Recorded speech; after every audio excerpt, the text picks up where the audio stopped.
はい、皆さんご機嫌いかがでしょうか。野呂一世です。今回のですねイベント、カシオペアサードそしてインスピリッツという、すごい親族同士でやってるみたいな、感じのイベントなんですけどもね、今そのためのリハーサルスタジオにいるんですけども、今回は私がこういう野呂レポートというねレポーターになりまして、メンバーそれぞれの、インタビューをさせていただきたいと思います。乞うご期待。はい、野呂レポート扇谷君の牧です。よろしくお願いします。よろしくお願いします。扇谷君とも結構もうね長いよね。そうですね。だってインスピリッツだけで10年で、その前にもね、桜井さんのセッションとかでご一緒しましたからね。そうね、それが最初かな、出会いの。そうですね。でその後もなんかもう一回ぐらいライブ、そのライブが何本かあったのかな。そうですね。桜井さんと本田正人さんのバースデーライブツアーみたいのを野呂さんと3本ぐらいかなご一緒させていただいて、その後はそうですね、もうその後割とすぐインスピに声かけていただいたんで、はい。そうだね、通算12、3年、はい、って感じかな。はい。でインスピリッツ立ち上げたわけなんですけども、その年の、前の年に立ち上げて翌年に作品出したんだけども、その前の年の3月に初めてやったんだよね。スタジオジャイブで初めての録音、とりあえず撮ってみようっつってそうですね、2曲録音させてもらったんだけど、その時のなんか印象とかってある？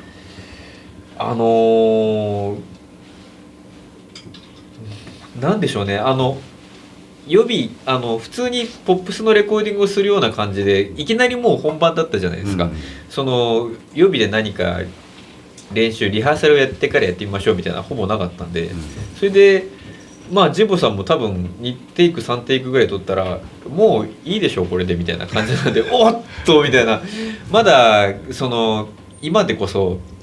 このレコーディングのやり方とかバンドもライブがねそんなに少ないとはいえ10年経ちましたから、やり方もだいぶ慣れてきましたけど、当時はこの難しい曲でもう2回ぐらいで終わりですかみたいな感じで、我々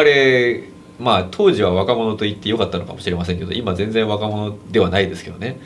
その3人組はなかなかそこに慣れるまで時間がかかったと思うんですけど、とにかく自分の実力のなさにその時はですね結構落ち込んだ感じですかね。そんなこと全然ないと思うけどな。最初のジャイブとその後ほらジャイブがいろいろあってジャイブでできなくてランドマークでやったじゃないですか、横浜の、で横浜のランドマークの時がなんか僕すごいこれダメだな、もうこれ多分1枚目終わったらクビだな俺と本当に思ったんですよね。本当？はい。でもそのランドマークでやった夜中結構遅かったですよね、確か2時ぐらい、夜中そこまで行ったかどうか分かんないですけど、夜中にその矢島君と林君と3人でなんか豚骨ラーメンかなんか食べて帰ったんですけどもう痛いそう俺大丈夫かなみたいな、そんな話をしながら帰った覚えがありますね。俺逆にねあの時はね俺が嫌われちゃうんじゃないかと思って。なんでですかなんかこれ何ですかこれ、なんかこの恋人の会話みたいななんかやっぱほら本当に優秀な3人だから、もうなんかこうジェネレーションの違いとかね、そういうのでって感じで思われちゃったら嫌だなとか思って。もう本当になんていうんですかね、やっぱり先輩お二人、そして僕がずっと聴いてきたカシオペアのお二人の洗礼をその時受けたっていう感じですかね。それはありがたかったですね。自分でもやっぱりその新しいバンドを立ち上げるっていうので、かなりねプレッシャーは感じてたんだよね。そうですか。だからその3人若い3人が本当に自分と打ち解けてくれるだろうかとかね、なんかそういうのはあったんですよ。そうですか。なんかベースの矢島君はカシオペア入る前にその差し飲みをしたっていう話をよくするじゃないですか。インスピリッツね。ごめんなさい、インスピリッツ、ごめんなさい、インスピリッツですね。差し飲みをしたっていう話をよくするじゃないですか。で僕は差し飲みはなかったんですよね。本当にだから桜井さんのセッションで2、3回だからライブをやった後、まさかそういうお誘いをいただいたんで、でその後もうお客が決まったからみたいな話のままもうあとレコーディングでしたよね。だからねそうだねっていう感じだったんで、うん確かにそういうこう交流を図るっていうお時間はあんまなかったかもしれないですね。確かに、まあ同じステージでやっぱり2回3回やってるっていうので、こうグルーヴ感っていうのかな、そういうのがねよく分かったから、そうですね、こういうリズム持ってる人だったらもう絶対一緒にやりたいなって思ってたんですよ。光栄です。はい。まあそんな感じでね、すごく聞きにくい質問なんですけども、私のことはどう思ってますか？いやもう心から尊敬してます本当に。はい。とにかくその、ファーストアルバム今でこそもう見慣れた光景かもしれないですけど、やっぱりファーストアルバムでジャイブでね、ギターソロ弾いてる背中が神だなとなんか当時のブログでも書きましたけど、俺は神だ、神を見ているみたいな感じがしましたね。神様間違ってますよっていう。いやなんか特に僕個人的な好みとしてはその今回で言うとそのゴールデンウェーブスとか、なんか辺のこうメロディアスな曲のがすごい感動するんですよ。何に感動するのかよく分かんないんですけど、それこそインスピリッツだと1枚目だとトゥモローとか、ああいうのにすごいなんかすごいグッとくるんですよね。だからそれは多分野呂さんの中で何か訴えたいことがあるのかどうなのか僕には分かんないんですけど、僕にも分かんない。本当ですか？でもなんかすごいそこにやっぱなんかすごいイメージがあるんだろうなって勝手に思っちゃうんですけど、すごいグッとくるんですよ。そういう曲をやってる時は本当に幸せですね。これありがたいですね。はい、レポーター野呂でございます。矢島さん、はい、ケント君のね、紹介で、僕からしたら、突然カシオペアの事務所からマネージャーさんから突然メールが来て、あなたの音源をくださいってびっくりしましたわな。もうで僕はカシオペアの大ファンだったので、もう自分がいい演奏してるだろう音源をかき集めてバーって送って、もうあとは野となり山となりという気持ちいたら、今度は野呂さんから直にうちメールが来まして、メールしてね、今度二子玉川で飲みませんかっていう、前も多分この話、何かのビデオに、させていただいたんですけど、そういうのがきっかけでしたね。二子玉川で差し飲みしたんだよね。はいはい、天下の野呂一世ともうどういう話をしていいのか。でもお酒のあれも手伝って割と自然にいろいろ音楽の話をさせていただいた記憶があります。結構遅い時間からでしたね。僕が多分、レッスンがその日やってて終わってから10時か11時からかなり遅い時間からのに待ち合わせした。そんな遅かったか。はい。だってもう終電全然過ぎるぐらい、3時ぐらいまで乗ってましたからね。なので10時ぐらいにその二子玉川に行って、で僕はねちょっと遅れちゃったんです。ちょっとその場所もらった地図がちょっと僕がうまく読めなくてちょっと遅れてったら、野呂さんが本当かドッキリじゃねえだろうなみたいな、なんかすごい壮大なドッキリだったらどうしようと思ったらいた本物はみたいなお店で待ってたんだよね。そうお座敷みたいなところで、なんか中2階みたいなそうお座敷でね。どうもって感じで、多分今みたいに帽子かぶっておられたと思うんですけれども、いや本物の野呂一世だみたいなとこから始まって、でどうもはじめましてベースの矢島ですみたいなとこからで、っていうのが僕側ですよね。その音源を送ってもう座して待っていたらご本人から飲む。野呂さん側からはどんな印象だったですか？とにかくそのケント君の紹介なんで、確かなベーシストだろうし、性格的にもいいベーシストな。ケント君真面目ミュージシャンですからね、ケント君はね。っていうのがあったんで、でもとりあえずどのぐらいのユーモアがあるかとかね、ユーモアかその辺のところをちょっと、そこを重視してるんですね。やっぱりほら楽しくないとそれはね、バンドっていうのはそういうのあるから、やっぱりほらデモテープとか写真とかプロフィールだけじゃ分かんないからね、人とね。野呂さんもきっとそういうのも大切にされるんですね、きっとその人が、やっぱりほら長く続けていきたいなと思ってたからね、いやそれは本当嬉しいことというか、それがこうやって本当10年という形に、結実したのは本当に良かったなと思ってますね。ライブの本数はすごい少ないんだけど、いやでもやっぱりそれに比してアルバムはものすごい多いと言ってもいいぐらいコンスタンスに出しているっていうのがやっぱり、すごい。それこう10曲ないし12曲書き続けるやっぱ野呂さんがそこはやっぱりすごいなと思うんですよね。あれね大変ですですよね、ちょっと恥ずかしい質問なんですが、私をどう思ってますか？いやこのインタビューこんな前あったじゃないですか、インタビュー覚えてます？一番最初の DVD の時、最初の DVD ものすごいフランクな楽屋に突撃インタビューみたいな感じかと思ったらこの差し向かいで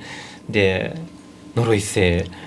さんはどんな人ですかっていうのを野呂一生さんに質問されるっていうのはなかなかのシチュエーションですよね。だよね。そうですね、一言で言えばギタリストオブギタリストっていうことですかね。っていうのはさっき庄司さんがそれはピアノかギターで作るんですかっておっしゃったじゃないですか。僕はもともと一番最初に始めたのがピアノなので、やっぱり頭の中はピアノなんですよね。で鍵盤なんだね。そう打ち込みをする時も当然ピアノが早いですし、自分が曲を作る時もやっぱりピアノで作ることが多い。やっぱりコードをつけやすいですから。で野呂さんを僕ファン時代コンサートとかで見てやっぱり気難しくてこれだけの緻密なアレンジをする人はやっぱり気難しくて厳しい人なんだろうなと思ってたんですよね。そしたらものすごいどちらかと言ったらすごいシャイな方で、どちらかと言ったらバカだよねそんなことないですよでものすごい温厚な人、気遣いの人だっていうのを知って、でそれで一番思ったのはギター野さん基本鍵盤とかそんな弾かないじゃないですか。全部そのギター一本でアレンジを把握しておられる。だからさっきもリハーサルの中あったんですけど、ここのとこあるじゃんっていうのはやっぱりギターで、全部ギターで、それはやっぱりこう壮大な作曲やアレンジをギター一本で掌握しているっていう、これ最初のレコーディングの時に感じた驚きなんですよね。ここのところがさっていうのを全部ギター、何もサウンド、コード、リズム全部ギター一本で考えておられるっていう。だからやっぱり僕みたいにそのピアノのベースがあって、それで何かきっかけがあってベースを弾いてるんじゃなくて、本当にギター一本で全体の音楽を掌握しておられるミュージシャンだなっていうのを。包丁一本タイプですかね。そういうことですよね。男の一本っていうんですかね。もう本当にこれで世界を放浪するっていうんですかね。でも六本弦の楽器の中に全てをこう持っておられる、考えておられるんだなっていう、そういう意味でギタリストギタリストなんだなっていうのを僕最初の印象で思ってます。なんかやっぱ自分のことを聞くのって恥ずかしいよねでもやっぱ忌憚なく僕の感想を言えばそういうことなんですよね。ギタリストの中のギタリストなんですよね。本当にギターなんだなっていう。はい、ノロレポート林くんの巻です。はい、林くんはあれだもんね、インスピリッツの前からお手伝いしてもらってね。スイートブラザーズという、ソロのプロジェクトがあります。そこから、あれはフレットレスギターのプロジェクトだったんですね。そうですね。もうだから十何年、12、13年。確か2001年が初めて。っていうことは16年。6年ぐらい実はご一緒させていただいて。時の経つのは早いもんですね。いろいろ勉強させてもらってます。そしてインスピリッツにね、入っていただいたんですが、初めてその同世代の2人のミュージシャンと顔合わせした時っていうのはなんかどんな感じ？そうです。本当偶然なんですけど、ベースの矢島君と大木屋君本当同世代なんですけど、実は僕も同世代とやるっていう機会も実はなくて、なので今回同じ本当に同い年で、カシオペアを聴いてた世代でいろいろとその辺も話しながら、でもなんでしょうね、3人でいろいろこう切磋琢磨しながらで大木屋君のプレーにも僕も刺激を受けながら、彼がこういうプレーしてるから僕もこういうプレーするといいのかなとか、すごく刺激し合ってて、いいメンバーだと思います。なるほどね、はい、やっぱ同年代っていうのが結構そうですねキーワードかな。そうかもしれませんね、うんこれがまあ後輩先輩だとまた変わってくるかもしれませんけど、そうね同世代っていうのがまたいい意味で刺激にもなりますし、うんまあでも刺激しないながら仲良くはやってますかね。そうそうこうなんつうんだろうな、コンピューター関係の話とか3人でしてるのを聞いてると、はい、何喋ってんだろうっていう時あるんだけどねうんパソコンスマホとかそうそうですね、あれはいいよなんとかだよとか言ってるの聞いてへーっていうねそういう時ある。これはジェネレーションギャップっていうかなっていうね確かにまあそういうそうですね、そこはもう3人とももう一緒ですね、やっぱり世代がね、そうですね。そうね、とにかくあれだもんね、みんな3人ともこうそういうものにかなり精通してる3人だよね。そうですね、うん大木君とか矢島の君なんかも本当なかなか、ベーシストのなのにって言い方変ですけど、かなり詳しいですね、パソコンとか、彼ももともと鍵盤だっそうですねた人だからね、まあ鍵盤三人衆みたいなもんだね。そうですねそうかもしれません。まあ最後にちょっと聞きにくい質問なんですが、私についてどう思いますか？それも野呂さんについて、そういう企画なもんでわかりました野呂さんについて、うんちょっと思わぬ質問でしたね。そうですね、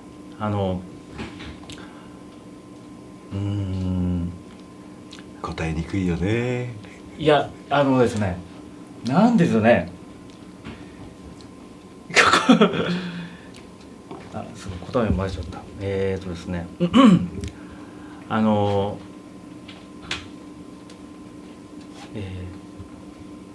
やはりなんていうんですかね、すごくありきたりな言葉ですけど、こう大黒柱ですかね。大黒もう当たり前ですけど、野呂さんがいないと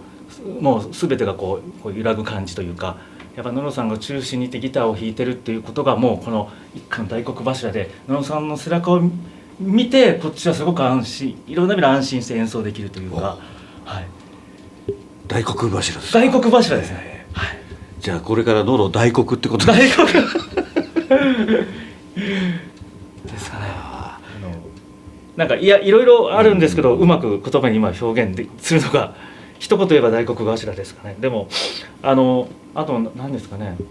もちろん野呂さんのソロプロジェクトではありますから、全ての音楽面も含めて野呂さんが全てジャッジはするんですけども、ただとは言ってもそれぞれのこうメンバーのこうなんていうかカラーとかそういうところもすごく生かしていただいているのかなっていうのもあって、それで僕らすごくやりやすくもあります。はい。そういうところもあって、それは良かったです。はい。やりやすくて、はい。まあ本番じゃあ本番が一緒に頑張りたいと思いますんでね。はい、では質問、レポーターとして質問させてもらいますけども、はい、まあインスピリッツ、これはどんなバンドだと思ってますか？僕にとってはカシオペアのファーストが、進化した形、今サードだけどファーストが進化してインスピリッツになってるんじゃないかなっていうイメージがすごくある。2つのバンドをこうどう区別するとか考えたりすることある？2つのバンドで見た目は一緒なんだけどドラムは違うドラムを使ってるのね。だから微妙に音色は違うんだけども、でも何か意識して変えようっていうことは全くないかな。まあ、あとはその音量差っていうのもありますけどね。音量差圧倒的ですね。カシオペアが10に対してインスピリッツは3くらいかな。まあサードの方はロックなバランスだよね。そうだね。はい。でまあインスピリッツでのこう自分の役割みたいなのってなんか役割、インスピリッツ野呂さんが立ち上げる時に僕に声をかけてくれたっていうのはすごく嬉しいことだったんです。ありがとう。でドラムっていうのはやっぱり音楽の地面を作るっていうかね。地面、アンダーグラウンド。アンダーグラウンド、違うか、あるいはこう背景を作るっていうか。そのすごい音そこにが聞こえてる。書かれているその人物とか、なんて言うんだろう、閉めてください。今インタビュー中です。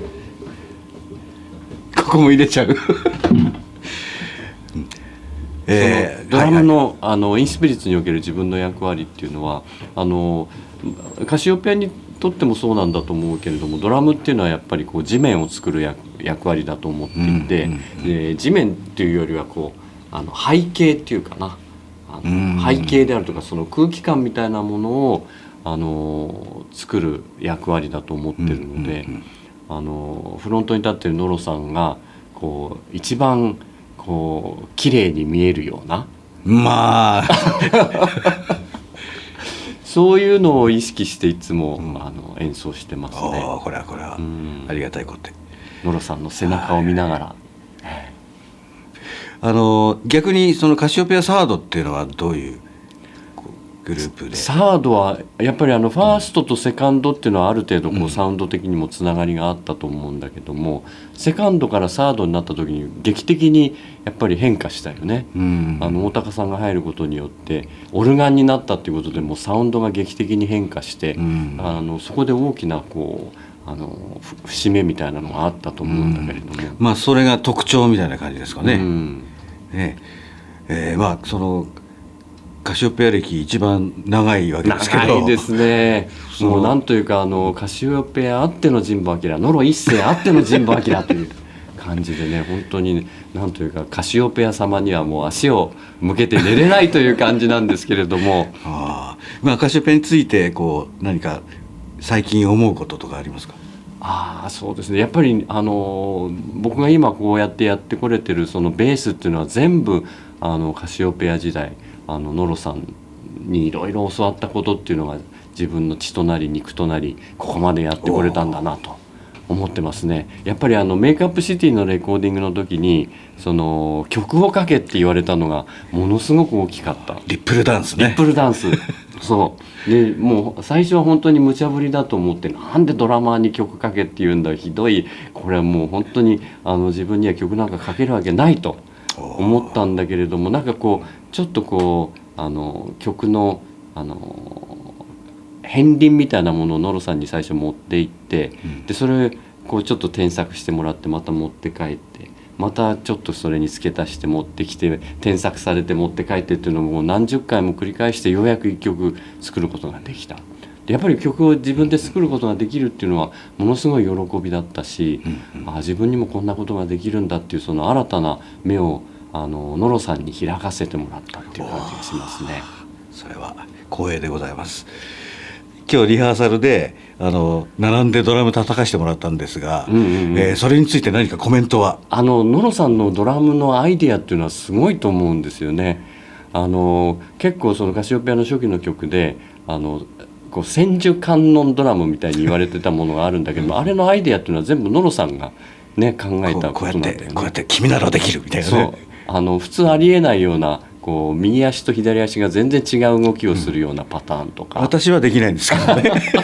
でもこういうふうにやったら面白くなるだろうなっていうアイデアは昔からすごかったよね。だからさっき横で叩いてるのを見ててすごい気持ちはすごいよくわかるんだけどそれにちょっと体がついてってないかなみたいな。確かにもうねああやってやろうこうやってやろうってすごい頭の中にあるんだけど、ダメじゃんみたいなねそういうのがねやっぱり普段やってないとねなかなかいきなりっていうのは難しいもんですね。じゃあたまにはドラムやりましょう一緒にね。たまにねカシオペアサードでも必ずそのダブルドラムのコーナーがあるとかそれでもね何回もやってるとねお客さんまたかよってことになっちゃうからまあ今日ね今回みたいなこう刺激的なイベントでねやらせてもらうっていうのはありがたいことでご指導よろしくお願いいたします。いやそんなね、ノロ一世あっての神保明ですからはい、レポーターのノロです、いつも言ってますけども、さて、今回は、大高清美さんの巻ということでよろしくお願いいたします。よろしくお願いします。はい。サードに入ってもうすぐもう5年ですね。あっという間でしたね。早いですね。いや本当に野呂さんと飲んだくれて5年経つっていう忘年会でね。忘年会で、あれからもうあっという間でしたね。ですね。あれよあれよという間ですよね。うん、清美ちゃんは、5年ですけども、今年サード含めたカシオペアっていうのが40周年ということで、その続いてる理由は清美ちゃん的には何だと思いますか？やっぱりカシオペアの音楽ってみんなをハッピーにする要素がすっごい私あると思ってて、だから自分もこう弾いててすごい楽しいんですけどね。それがお客様に伝わってお客様もずっと応援してくれてるんだなっていう最近つくづく本当思うんですよね。演奏しててお客さんの顔見たり、喜んでる顔見たりスタンディングしてこう一緒に踊ってるところとか、最近は体操も入ってきてますけどねそういう体操してる雰囲気とかを見てても本当にみんな顔がもうこう緩んでるというか感じがすごいわかるんですよね。だからそういうハッピーになる音楽を皆さんがちゃんと受け止めてくれててっていうところだと思うんですよ。そうですか。やっててもねやっぱ自分たちが楽しくないとね。そうですよね。まずはね。いや本当に、苦しいところもありますよね。苦しいところもね。苦しいところも。だいぶ慣れてきましたちょっと5年やるとねだいぶちょっと無理しすぎかなみたいなところもねありますけどね。最初苦しかったのは、まず立って演奏することが苦しかった。ヒールを履いてるね、リハしたら両足つっちゃったりとかね、して、それがそうですし、あと音楽的なこと言うと、私ずっとフラット系の音楽をやってきたので、野呂さんの書く音楽ってこうシャープ系なんですよね。そう、弦楽器はやっぱりシャープ系が得意なんですよね。そうなんです。だからそうすると、シャープ系でのそのアプローチとかがフラット系とちょっと違ってくるので、そこがね最初はね自分なりにはいわゆるきつかった点でもある。やっぱ5年という歳月があれですか。もうだいぶシャープというのには慣れましたもう何個書いてあってもとりあえず大丈夫みたいな気持ちにはなれるようになりましたね。じゃああれですね、もう何が来ても大丈夫っていう、そんなことはないと思うけどでもそういう意味ではそのフラット系の音楽の良さとシャープ系の音楽の良さってすごくなんか自分でも分かったし、両方なんかこう弾けるようになった自分はすごく嬉しいんですよ。カシオペアに入ってようございましたね。もう本当ありがとうございます。5年やってみてこれからこうどういう感じになっていくかなとか、なんかそういう期待するようなところってありますか？もうそれはベースの方の徘徊がまず多くなるっていうですよね。でも最近はねステージ中もすごく徘徊されるんですけどやっぱそういうのって楽しいじゃないですか。で本当は私も動きたいんですよ。そっか。めちゃくちゃ動きたいんだけれど、やっぱり鍵盤から離れられない。オルガン背負うわけにいかないからね。いや背負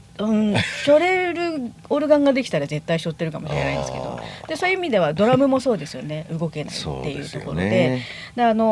こうなるとかって考えるよりはそういうその時その時のなんか流れで、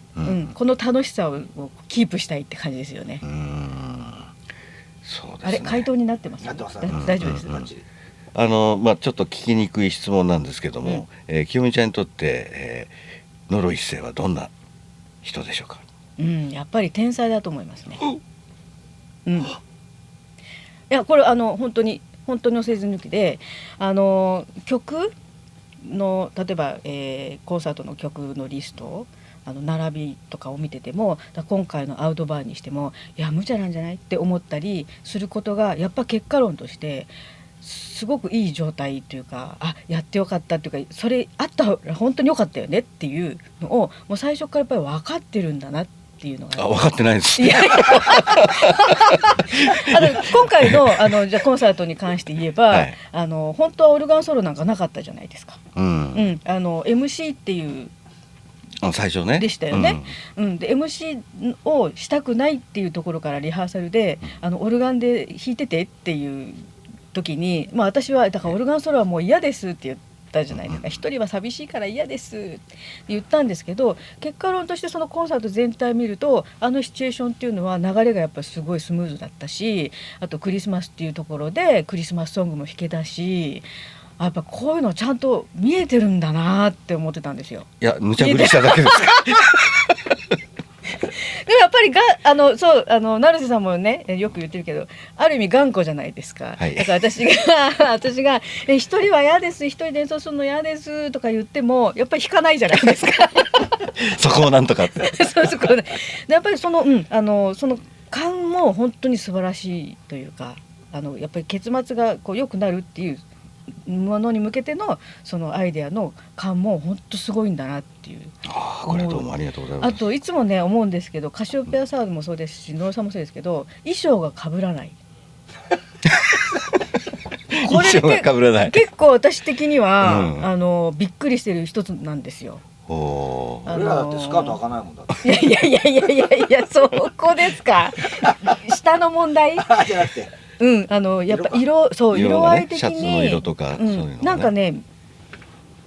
特に今回も、私いつもだったらもう赤って決めてたので、赤しか持ってかないんですけど、とりあえず黒も持ってってみようかな。赤がこう汚れちゃったりとかしたら困るから、一応予備も持ってこうって言うと黒を持ってた。でハンガーに引っ掛けておいたら、野呂さんの服が赤が引っかかってたんですよね。おっとこれは野呂さんですね。初めてかぶったかなと思ったんですけど、私黒着ればいいや。でその後野呂さんが僕着替えますんでって言って、何色に？黒に。あらまあこれはもう綺麗に差し替わるみたいな。やっぱりかぶらないとか、結構私そういうところで感動したりするんですよね。そうあとはメンバー全員だったとしても、みんなバラバラだったり、だから2対2になったり3対1になったりすることがあんまりないんですよね。みんなバラバラが、みんななんか黒系でなんか染まってたり、いつも白しか着ないドラマの人もいますけどね。そうなんですけど彼はそういうポリシーなんでなんかそういう意味ではね、意外とそこもなんかこう察知する能力がすごいというか、そうですか。ありがとうございます。今後もオルガンに対してもね、いろいろ本当にエッセンスをいただいているので、今後もいただけたらと思っております。今回は、ノロレポート成瀬さんの巻です。よろしくお願いいたします。40年続いている理由は何でしょうかね。突然来るね。でも成瀬さん入ってもうかなり経ちますもんね。90年からだもんね。だから28年28年か。長いっすね。長すぎだ。途中休憩がね、途中ちょっとありました。というか大体音大でいつも毎週会ってるから、ずっとその音大も90年からやってね、ちょうど同じ時だったんだよな。だからもう27年ずっと濃いお付き合いっていうことで、成瀬さんご自身がカシオペアやられて、ここが面白いとかここがすごいとかいうところってやっぱどっかありますか？楽器やってるにしてる人にはもう最高のシチュエーションだよね。楽しいよね。出番多いですからね。出番多いですからね。最近はもうすぐドラムと掛け合いが来るから、うわーまただどうしようみたいな。そういうちゃんと答えなきゃいけない練習もしなきゃいけないってことでね。すごい長いライブをねこの間やっていただいたんですけど弾きっぱなしの方はなんかその弾きっぱなしのギターの方はドラムを叩いたそうですよね。そうなんですよ。プロミュージシャンの中に一人のアマチュアっていう状態でセミプロじゃないですか。いやそんななんかタワーパワーをいつもやってるとかいうのを聞いたことなんですけど、オルガンの方と。そうですね。そうなんだっけ、デビッド・ガルバルディでしょ。ガルっちゃうっていう感じで、いやその面白い話でね、リハーサルの時でもドラムやってわーとか言ってみんなで大笑いしてなんですけど、で本番やっぱみんな心配なんだよね。だからステージサイドにみんな集まってたわけ、スタッフとか俺とかもいて、それでさ始まって、うまくいったんだよね。今までで一番良かったんだよ。でも俺らみんな拍手舞台横で。それでさ全部終わった後にいや今日一番ダメだった。いや一番良かったよ。あそう急に明るくなったよ顔が。ステージだと神保さん向こう側にいるし、世界の神保と一緒だみたいなね。ワンマンやろうとな。まあ聞きにくい質問なんですけども、はい成瀬さんにとって、え野呂一世っていうのはどういうやつなんでしょうかね。野呂一世ね頑固だよな。頑固ですか。頑固でもいろんなところで言ってんだけどよくそういうこと聞かれるから「野呂さんってどんな人?」とか言って「いや面白いよ」っつってカシオペアにかける時の姿勢とそれが終わってからの打ち上げの姿勢の落差がすごいんだっつってさ。そうですか。その落差がやっぱ憎めないって愛される人なんだろうね。落差ですか。あれがさそのまま来てたら俺らももう疲れちゃうから疲れるってなんつうんだろう、そのカシオペアやってる時のその凛々しい姿とその後飲んだ落差な。そうですか。それがすごい愛らしいっていうかいいよね。これはどうもありがとうございます。いやでもやっぱりさ前も何でも言ってるけどカシオペアがまたサードやるって時にさちゃんと曲いっぱいあったのかもしれないけどこれだっつって持ってきてあれと「デイズ・オブ・フューチャー」とかさあれがああいう姿勢を示すっていうのはやっぱりリーダーとしてはふさわしいよね。なかなかできるもんじゃないと思うんだよね。これはありがたいお言葉を。生ダム成瀬さんとはすごい昔からよく知ってるんですよね。出会いのきっかけって言ったらやっぱりイーストウェストですかね。コンテストのね。で審査員の先生がアンコールしてくれちゃってそうエピキュラスだ今の木で。それでねなんだけど他の曲仕込んでなかったんで同じ曲やったんだよね。もう一回同じ曲やりますってでも考えてみたらすごいよね。コンテストで審査員がアンコールしてそれを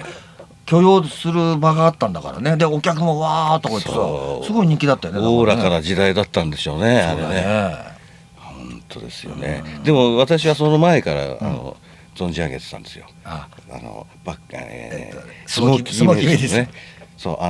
野音に見に行ってその時私高校生で今カメラ持ってる庄司君とか一緒にねこそっこで。庄司もいたのあの時。いたそうなんだ。そうなんですよ。庄司はスモーキーのリハーサルも見に来たとかなんか昔言ってたけどチャーとか近所っていうか友達がチャーさんの後輩だったんですよ高校の。それですっげえギタリストがいるんだよとか。リスコンでだったかな。そういうご縁でですね拝見はしてたんですけどね。当時あれですよねフレットレスで。フレットレスは違うよ。バックスバニーから。そうかスモーキーの時は普通のジャズベで。普通でVV そう黒弦張ってね弦買えないもんだから黒弦ずっと張っててそれで歪んだやつを使ってだから結構歪んだエフェクター使ったのベーシストは早いんだよな俺。日本で一番早いかもしれない。嘘だ。ルイズ・ルイス・カブさんがいた。なるほど。それでその後ほらイーストウエストでさ面白いギターいるなっつってさで俺がバックスバニーでセッションやるときに呼んだんだよね。そうですね。でびっくりセッションっていうやつを何回かやらせていただいて面白いネタいっぱいあるよね。札幌のストリップとかね。そうこれはちょっと言えませんので、はい、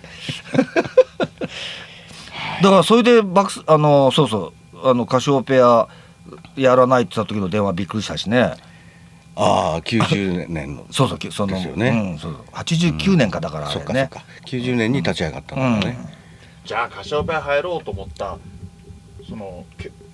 決め手は何だったんですか。そ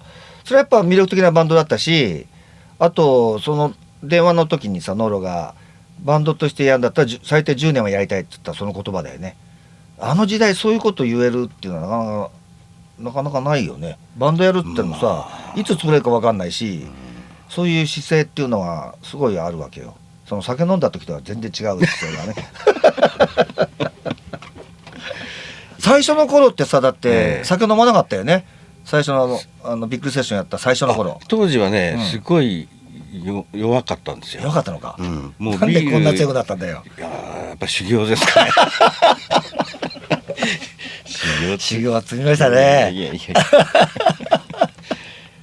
ね、当時だってビール一本でもうお打仏ってだったよね。ね。本当にね、そういう時代もありましたありまけどね。したね。長いね。長いですね。まあ一日でも長くやりたいけどな。ねわかんないけどな、いつひっくり返るかわかんないから。いやそれはもうみんなそうです。